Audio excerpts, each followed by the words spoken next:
আরে এ তো দেখছি পুরো চমকের পর চমক। আজকে বাড়িতে এসে কিন্তু সত্যিই কিন্তু আমি সারপ্রাইজ হয়ে গেছিলাম। কিভাবে বলো তো, সেটাই চলো আজকে জেনে নেওয়া যাক।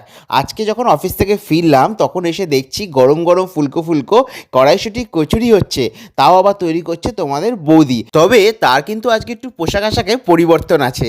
তোমাদের কেমন লাগছে তাকে এরকম নতুন রূপে দেখতে? আরে তোমরা কি আবার ভুল ভাবলে নাকি যে তোমাদের বৌদিকে পার্সোনাল শেফ বানিয়ে ফেলেছি? তা নয়, কিন্তু আসলে রান্না তো আগরে খুব ভালো করে। তাই আজকে যখন এসে দেখলাম কড়াইশুঁটি কচুরিটা করছে, আর দেরি না করে, অনেক দিন ধরেই বলছিলাম আমার আগে একটা অ্যাপ্রন আর শেফ ক্যাপ ছিল, সেটাই আজকে ওকে একটু মজা করে পরিয়ে দিয়েছিলাম।